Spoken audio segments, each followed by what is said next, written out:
Nope. Yeah. Nope. Yeah. Ever told on a nigga? Nope. Ever squeeze the trigger? Yeah.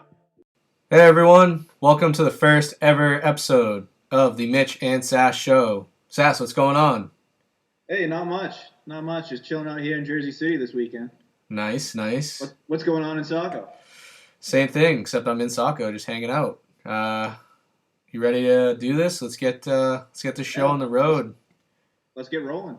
Let's do it. All right, so we just had the draft, obviously. Week one's about to start. I want to touch base on the draft real quick, just do a little quick recap on a couple things that we found interesting. First thing I found interesting was Devin taking Todd Gurley, second overall. Really surprised me, actually. I really thought that there wouldn't be a running back taken in the top three. I really thought it was going to be OBJ, Julio Jones, and obviously Antonio Brown first. So the fact that he took Gurley second really surprised me. What are your thoughts on that? I got no problem with a running back pick at number 2. Everyone's projecting 3 wide receivers that go 1, 2, 3. I think Devin would have gone OBJ. He had him last year, and I guess he changed his mind maybe, but I have no problem with Gurley at 2. I probably would have done the same thing. Yeah, I mean, I like running backs. I mean, if you look at my team, I loaded up on them this year, and I typically try to take a lot of running backs, so I don't think it's a terrible strategy. I just think it was interesting, especially in a PPR league that favors wide receivers so much. I just thought he would go with it, but it definitely kind of changed who I thought I would get down the road. I mean, I knew I wasn't going to get Gurley anyway, but I think Lamar Miller fell to me at 10, and I really wanted Le'Veon Bell. I had a feeling he was going to fall to me, and he did, so I took them both. And the fact that I wanted Le'Veon Bell, I pretty much felt like I had to take a running back also with those back-to-back picks. So, I went running back also. Wasn't exactly what I was thinking about doing. I was really thinking about taking Gronk actually there, which now that he's out week one, it kind of, eases my pain a little bit there. But, I thought that was like one of the most interesting picks. It was just so early in the draft. I just did not see it coming. So what about you? How do you think your draft went? I'm not in love with my picks. It's one of those, I took the best value possible there with DeAndre Hopkins, but I didn't want to take him, but I took him just because I felt like it was a safe pick. No, I like DeAndre Hopkins. I was hoping he was going to fall to me, actually. I really thought I had a chance of getting him at 10. I didn't think it was likely, but, I thought I had a shot. No, I think your team is interesting. Jamal Charles is hurting you, though, for sure. Yeah, that was a risky pick, but I think we'll get a little bit more into some draft picks as we go through the matchups here a little bit later in this podcast. Yeah, definitely. The other thing I wanted to touch base on with our draft was the fact that everyone started taking backup quarterbacks before I drafted my starting quarterback, which is a bunch of bullshit. I was one who did that, and I was very happy by it. You took Derek Carr. I was definitely eyeing him. I wanted him as my starter for sure. I was trying to get Brady, and Tanner took Brady before I could get to him. So what happened was just, every guy I targeted kind of got picked way before I could take him, and I just kept waiting, and I got Kirk Cousins, which is interesting. You like that? I do, actually. Yeah, exactly. I do, actually. I don't love it, though. I think I could have done better. I got him and Andy Dalton. The chances I have both of them at the end of the season still, I don't think is very high. Very small. Yeah, I just think, they actually both have the same bye week, which I always say I never think about buys. So, I mean, if they're both playing really well, it's going to screw me. I'm going to have to drop one of them anyway. But I think Kirk Cousins actually is going to be a decent play. I don't think he's a great quarterback, but fantasy-wise, he's kind of like Blake Bortles. I think he's going to have a similar year to like what Blake Bortles did last year, throwing a lot. They don't have very good running backs. They have pretty good wide receivers. They have a good tight end. So I do like them, but that was one of those things that kind of screwed me. I wasn't very happy with. But one last thing I wanted to talk about the draft was the first ever in-draft trade that took place.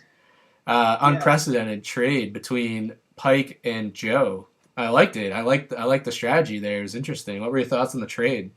And what adds the twist to this too is that they're actually playing each other week 1. So the question is who's going to burn the other one, because you know it's going to happen. Oh yeah. I don't. I guess I don't really have much of an opinion on it because I feel like they're very similar players. I think Cooks has the potential for more points, but Sammy Watkins is probably the safe play. Joe's had Cooks, the past 2 years and didn't want him again, so I can understand Joe for not wanting him. So I think the trade works out for both of them, but I think I'd rather have Cooks over Watkins. Yeah, I'm like on the same boat. I mean, they're both like the same, similar players. In a PPR league, I think I like Cooks maybe a little better. But it's just funny how they were both just like, I don't really want them. Like, it was just funny how it like panned out. And I don't know, it was funny. But I think I would prefer Cooks over Watkins. But, Watkins could come out and just be a beast this year for all we know. So who knows, really. All right, well, let me touch on one more thing here about the draft before we get going. Yeah, what's up? As far as collecting dues here, I've collected dues out of 5 teams so far. We still have 5 more people to collect from. This would be one of my co-hosts, Mitch, Tanner, Pike, Clute, and Karras. So just please be sure to get money to me whenever I see you next. Just a reminder. Sass, I'm good for it. I ain't going anywhere. I know. I actually have Pike's money. Pike gave me his money at the draft, so I have that for you too. I just figured I'd give it to you when I see you next. All right. Yep, so Pike's good. Yep, just want to throw the reminder out there. Yep, no, that's worth noting, for sure. So let's talk about the first game of the year, Thursday night's game, Denver versus Carolina. It was a Super Bowl rematch. It was interesting. We had a couple people had some players. Me personally, I had Demaryius Thomas playing. I'm playing against Charlie this week, who had Denver's defense. Demaryius Thomas didn't do what I was hoping he would do. He actually had an okay game. I mean, he only had 4 catches for like 40 yards or something like that. But he had 4 catches for 48 yards. Yeah, as far as the Thursday night game went, projections-wise, there's only 2 people who went over the projections of what Yahoo predicted, and Greg Olson just by like 0.4 of a point, so it equivalently got what he projected. And C.J. Anderson was the one who blew up for Bloom. Other than that, everyone's under projection, so it was a relatively minor fantasy implication game. Yeah, no, C.J. Anderson looked good. He looked really good. He looked pretty strong. I mean, if he keeps doing that all year, which I mean, he'll have worse games for sure, but he looked like a good runner out there. If he does that for Bloom all year, he's going to be pretty happy. I mean, I had him last year. I wasn't very high on him this year just because I tend to do that with guys that underperformed for me the year before. I don't want to touch him. And so I wanted no part with him. And he blew up for Bloom. So I think Bloom's obviously going to be really happy with that. He looked good. And then, Denver's D was interesting. I mean, I think it was just a tough game fantasy-wise. It was 2 good defenses. Cam had a decent game. Kelvin Benjamin looked pretty good. He didn't play the whole game, but he was looking pretty solid. He was a guy that I kind of wanted, and he got taken before I could grab him. I think he's going to be a good number 1 wide receiver fantasy-wise by the end of this year if he stays healthy with that offense. It was an interesting game. It was a good start to the season. And what were your thoughts on Trevor Siemian, Sass? Do you think he's going to make Demaryius Thomas and Emmanuel Sanders, fantasy viable, or do you think he's just kind of a bum? I thought he was going to be a bum, but he proved me a little bit wrong Thursday night. I think he won't be a serviceable fantasy quarterback, but I think he's enough to keep Denver's bloat afloat. Yeah, no, I think he looked good. Relatively good for a guy that we haven't seen before. And I think, like you said, I'm as a Demaryius Thomas owner, I'm fairly happy with what I saw. I mean, he had some turnovers in the red zone, sucked.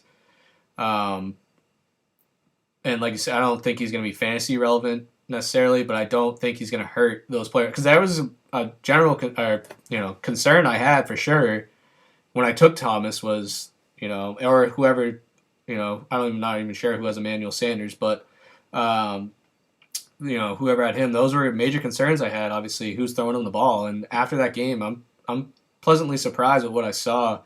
So I think down the road he's someone that I'm gonna have to play him every week, and I'm gonna be okay with that as long as he keeps doing that or at least getting better. Yeah. Let's move right into matchups here for a fantasy league.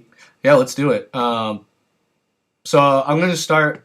I was already talking, kind of touched on Charlie and I's matchup.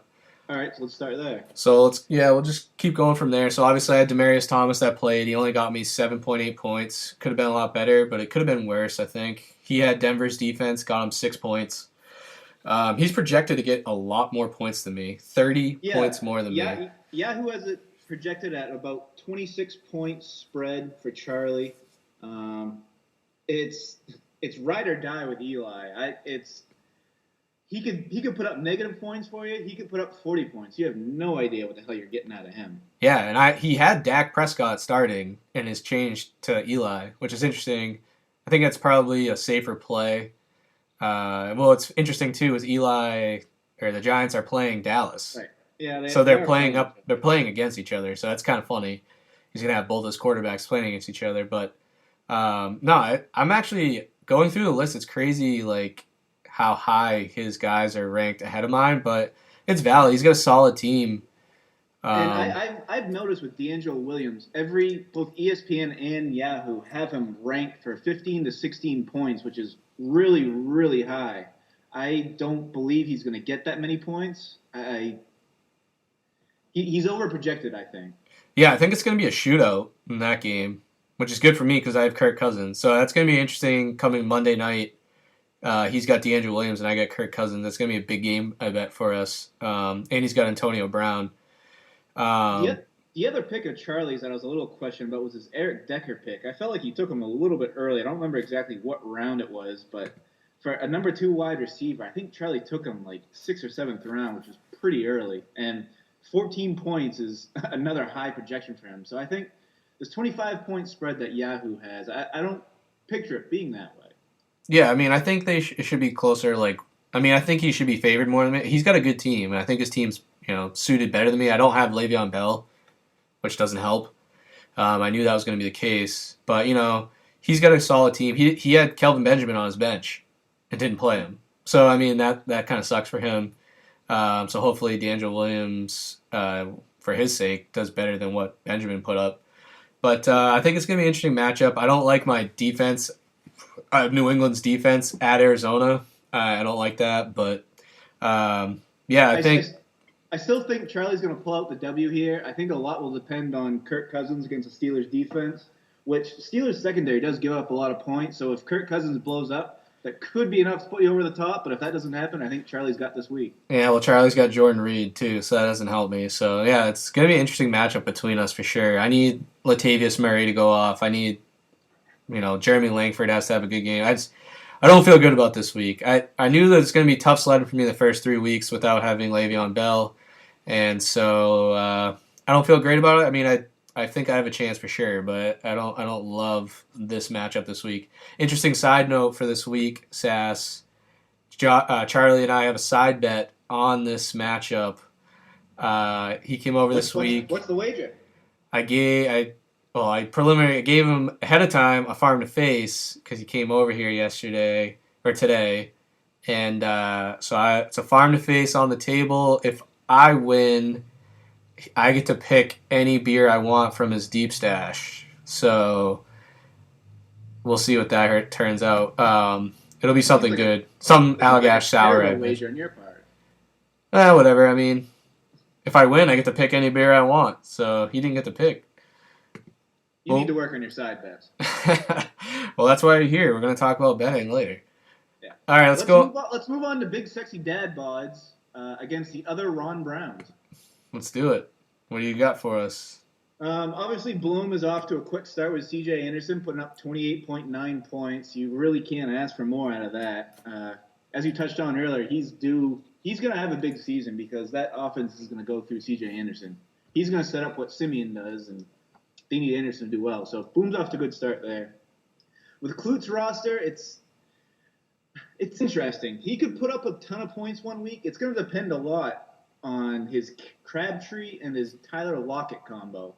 Because those two could easily put up goose eggs. At the same time, they could both put up 15 to 20 points. If they have good weeks, it may be enough to put them over the top.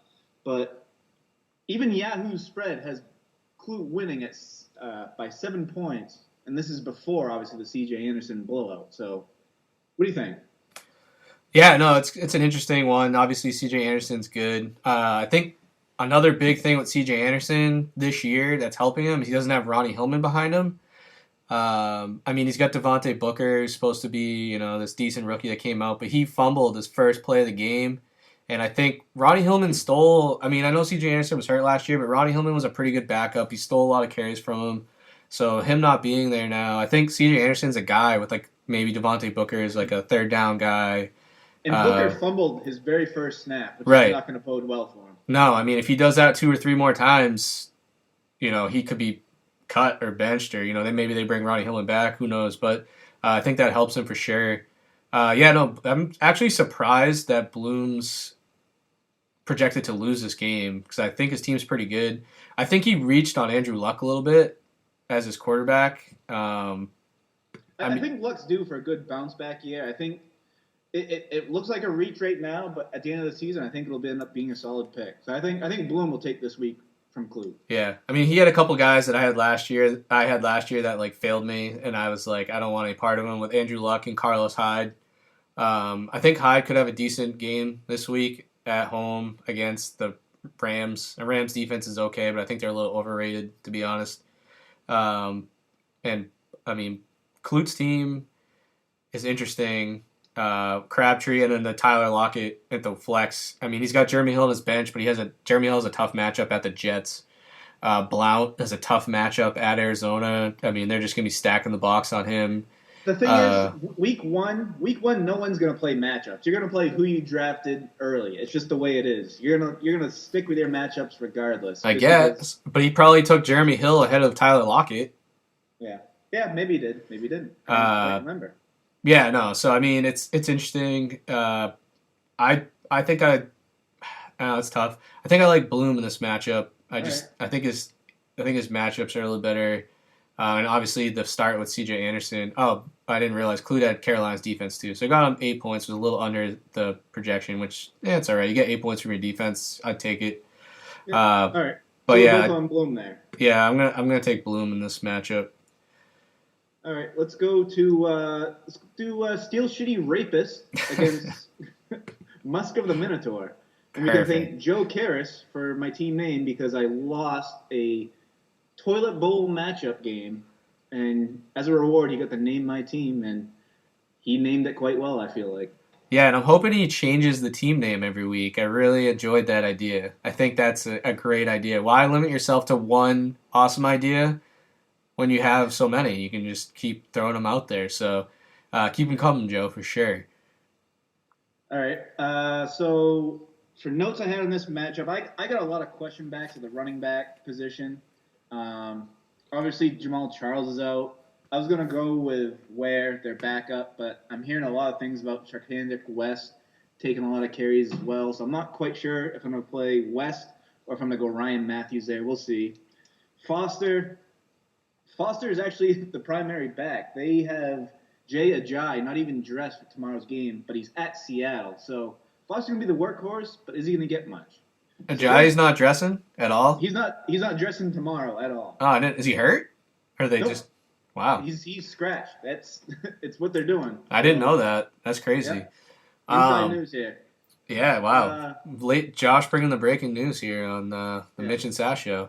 No, that's interesting for sure. And Tanner's got 2 matchups at his wide receiver positions, which are kind of interesting. He's got Jarvis Landry, again, at Seattle. You can't count on wide receivers at Seattle against that secondary. And then he's also got Keenan Allen at Kansas City. Phillip Rivers isn't going to know the time of day because he's going to just be on his back the entire game. That offensive line can't protect him, so he's not going to have time to throw the ball. So I have this game as a coin toss. I don't know how you feel about it. Tanner definitely has some tough matchups. I like Jarvis Landry. I don't think this is a great matchup with him, but I don't think Seattle. It's not a situation where like Richard Sherman or someone's going to be shadowing him. I don't think. I think they typically stick to one side. And and they use Landry all over the field. He's a slot receiver. He's outside. I think he's even lined up in the backfield sometimes. So I think he can still have a decent game. But I mean, it's not a good matchup any stretch of the imagination. And then, the Keenan Allen at Kansas City, yeah, it's going to be interesting. It's always tough to go into Kansas City and play. And so that's going to be tough. Who you got? Who you picking? You know what? I think you have an interesting choice with Stephon Ware. I think I've heard a lot of things that he's going to be the guy. So you got Duke Johnson, too, which is interesting at Philly. You got Ryan Matthews. So you have some interesting choices there also. If I had to pick, I'm going to go with you on this one because I think Amari Cooper is going to have a big game at New Orleans. New Orleans defense sucks. DeAndre Hopkins, I think, is going to have a big game against Chicago at home. Chicago sucks. I don't think Arian Foster is going to do anything. Stephon Ware, I think, would actually have a decent game. So, and Rodgers, I mean, you got Aaron Rodgers. So he's got Bortles. That's going to be interesting, too. They're playing against each other. So that's a big game for you guys. But, yeah, I'm going to go with you, I think, on this one. In a close one. And Yahoo had me favored by 5 points. So it'll be close. It'll be close, I feel like. Yeah, that sounds about right. So let's go down to I touchdown there versus Mitch's Grav. Yeah, thanks, Will, for that. It's a great picture that Will has, by the way. So I suggest everyone go check this picture out. Yeah, it's not me, though. Quite well. That's not me. But it's a year-size gravity. Is that a 20-ounce bottle? No, please, come on. As far as notes I have for this, Devin always has a solid draft. He's always competitive. He's always going to be towards the top of the league. So it's just maybe the flash isn't there, but he'll be competitive. As far as Will's team, I don't know what the hell he was thinking because his team is old as shit. Look at this. He's got Carson Palmer, Jordy Nelson, AP, Jonathan Stewart, Antonio Gates, and Larry Fitzgerald. I think all those guys are older than 30 years old. I don't know how he plans. Steve Smith? Did you put Steve Smith in there too? Steve Smith's on his bench. I'm just talking about his starters. Oh, I know. These many old people have started. Will's team is going to look completely different 3 or 4 weeks from now. That team's not going to last the entire season. Yeah, not to mention he's got Jordy Nelson coming off an injury. AP obviously is getting up there. Yeah, they said after our draft he had the oldest team in the league, which is funny. I never even would think about that.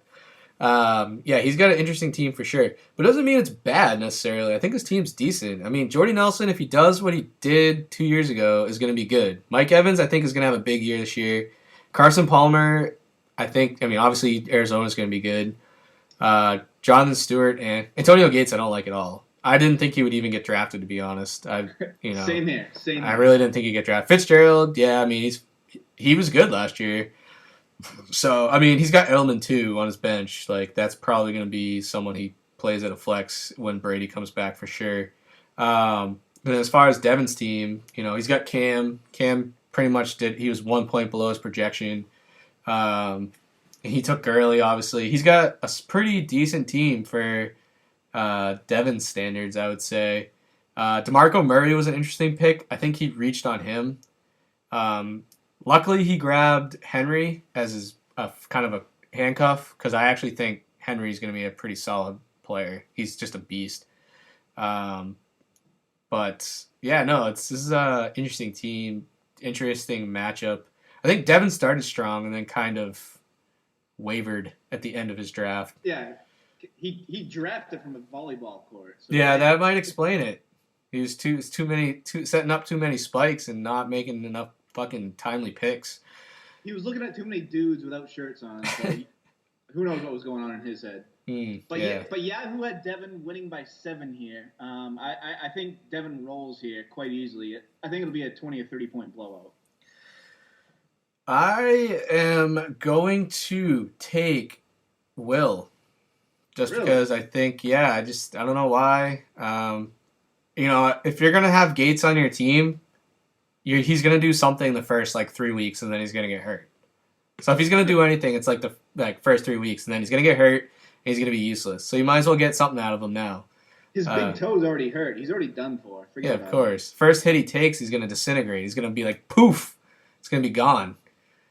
But so let's move on to the last matchup here. Let's go Iceman versus A Team Has No Name. Very deep, Joe. It's a very deep name you got there. I'm going to go straight to the best matchup here. Pike's got the Seattle combo of Steven Hauschka and Seattle defense against Joe's combination of Steven Gostkowski and Houston defense. I think Pike did a solid job here of getting the Seattle combo. Hauschka is a great kicker, and I think Pike wins in a close one here by a couple points. Even though Yahoo has Joe projected to win by 4 points. Josh, are you really talking about kickers right now? Is this really happening? Are we talking about kickers? With these two playing each other, I'm talking kickers. That sickens me. I am not going to talk about kickers. I am going to talk about, like we talked about earlier, that they did the trade with Brandon Cooks and Sammy Watkins, because I actually think that's going to be the biggest thing, because they both have great matchups. I mean, Brandon Cooks' matchup isn't quite as good. He's against Oakland. Oakland's defense is decent, but he's at home. So, that could be decent. Sammy Watkins is at Baltimore. Baltimore's defense sucks. But then it's also interesting because Karras has Drew Brees throwing to Brandon Cooks. So, I mean, that's an interesting dynamic. I think it's interesting Pike has Ezekiel Elliott week 1. Let's see what he does. I mean, he had a lot of hype going into this year. Yeah, he's going to be a big question mark. No one knows what he's going to do. And then Pike this is a bold pick for him, taking Danny Woodhead. Woodhead was number number that one. His number 2 running back. 3 more rounds and still got him. Yeah, no, I thought that was a reach. But you know what? You say that, and I thought about this after. Woodhead's, I'm pretty sure whoever had him, I think it was Clute had him last year. He was starting him as a number 2 running back at the end of the year last year. He was a viable, at least flex play, like running back to high flex play in our league last year. So, I mean, you could say people say, oh, he's like Darren Sproles. He was a better fantasy player than Darren Sproles last year. So, I mean, it's an interesting, his running, I mean, but with him and Elliott, it's questionable, but. Well, I'll check the numbers over the week, and we'll report next podcast on how Sproles versus Woodhead actually turned out. Last year? I'm actually pretty curious. We'll yeah. Tune in next week. We'll touch back in on it. Yeah, I mean, I could be wrong, but I'm just thinking about all my memory, and I think Woodhead was a more viable, because I think Sproles wasn't owned for a considerable amount of time. I'm pretty sure someone had him, dropped him. He's a free agent for a while. I think I had Sproles for about 12 weeks. Oh, did you? All right. Yeah. Well, I don't know. Maybe I'm thinking about a different league. But another interesting thing is Pike has Gronk. Gronk got ruled out, but he did the big thing and took Martellus Bennett. I mean, that's a must-have for him. Who knows how long Gronk's going to be out? I mean, they were saying that he was going to play, like pretty much a guarantee he was going to play week 1, and then all of a sudden he's not on the plane going to Arizona. So we'll see. It's a crapshoot. No one knows what the Patriots does with their injuries. They hide them. So honestly, I would still expect Gronkowski to play tomorrow. I wouldn't be surprised if he played. Well, how's he going to play if he's not in Arizona? This isn't a fucking Madden game. Like, what the hell? Private jet. No, He's for going to Christ. take Bob Kraft's private jet. Watch. I guarantee he'll be playing tomorrow. Watch. I don't know. I mean, I don't know if he is or not, but even if he did play, I don't expect him to do much. If he does, then I'll be shocked. He's got Martellus Bennett, though, and that's obviously a smart play. He had Emmanuel Sanders play as his flex, who got him 8 points. It was just under his projection, so he's off to a little slow start. And Karras had Greg Olsen, who had a pretty solid game. Didn't get a touch. If he would have got a touchdown, it would have been a real big game. He had 7 for 73. I think that's what you're expecting out of Greg Olsen every week. So, no, this is another interesting matchup. Who do you think is going to take this week? I have Pike winning because I like his kicker and defense matchup versus Joe's kicker and defense matchup. Because honestly, I don't think these two teams are going anywhere this year. So I'm going straight to the kicker defense. Wow. Interesting. Some hard takes from Sass. I'm going to go with Joe's team. I just like he's got some decent matchups with Allen Robinson, Drew Brees at home. Just I don't really love Rashad Jennings, but David Johnson against that New England defense is going to be tough. But I don't know. I just have a feeling his team's going to pull it out this week. I'm actually really interested to see what Doug Baldwin does. He was a guy I just didn't know what was going to do. He has him as his flex. That's a tough pick. I think he would probably prefer to have Thomas Rawls in instead of Rashad Jennings. He doesn't have him this week. But, yeah, definitely going with Joe. All right, that's it for all the matchups, Sass. Let's move on to the next segment, which is going to be Sass's betting sheet. I'll keep this real quick here. My topic for this week is 3-point road dogs. 3-point road dogs are I'd say not a sure bet to win money, but take the 3 points for the road team. There's 3 matchups this week that have those. It is the Lions at the Colts, the Bills at the Ravens, and the Buccaneers at the Falcons. One of them is a little fishy because you feel like the Colts should be favored by a lot more, so I'm probably going to stay away from that one. But my 3-point road dog I'm going with this week, I think the Bucs over the Falcons if you want to make money. Bucs with Jameis Winston. I think Jameis Winston's going to take a huge step this year. Matt Ryan's going to do what Matt Ryan does and just suck. So I think Bucs on the road is my lock of the week. No, I like that too. As soon as you said that, I'm like, yeah. I like the Bucs. I think the Bucs are going to be a pretty good team this year. I think the Falcons are going to be down a little bit. What was the second one you said? Bills at the Ravens. Yeah. So keep in mind that the Bills are on the road at the Ravens and getting 3 points. So it's 3-point road dogs are a way to make money. I like both of those. I didn't like that first one so much. Yeah, it stinks quite a bit that the Lions are only 3-point dogs of the Colts. Colts should be favored by a lot more. A lot of money is going to be going on the Colts, and somehow, I guarantee this game's going to be less than 3 points. Colts will win by 1 or 2 points. Yeah. No, I think you're right, but I would definitely lean towards probably the Bucs over the Falcons, or either or really, Bills over the Ravens. I think they're both pretty good locks. You got any season-long bets for us, Josh? I didn't look at any season-long bets this week. In our preliminary show last week, I looked at a few, but I'll have to – maybe I'll touch on some – or no, actually, I got nothing. I got nothing for season-long bets. No, that's fair enough. I was just curious. Are there any other bets for us, or is that it? You got the three – those I think three. that's it. I think that's all I'm focusing on this week. I'll find a new topic for next week, but 3-point road dogs. Always keep those in mind going future for week to week. I will keep that in mind. All right. And that's it for Sass's betting sheet. And we are pretty much up. The last thing is, Sass, what are you drinking this weekend? Oh, I'm having a nice glass of Jim Beam Red Stag right now. It's not great, but it'll get the job done. I like that slogan. You should send that to Jim Beam. Just be like, this is your slogan. Deal with it. What are you drinking over there, Mitch? I am drinking Musk of the Minotaur from Hoof-Hearted Brewing. Boo! It is Boo! Tanner's namesake for the Fantasy League. In case you're wondering what that is, it's IPA. It's delicious. So thanks, Tanner, for bringing that over and leaving it in my fridge so I can drink it. Shittiest beer ever. I don't know about that. I wouldn't go that far, but all right. I think that's it, Sass. That works for me. Yep. I guess we'll see everyone next week. Yeah, we'll try to get this in every week, and we'll recap week 1 and talk about next week's matchups. So until then, have a good one, guys. Peace.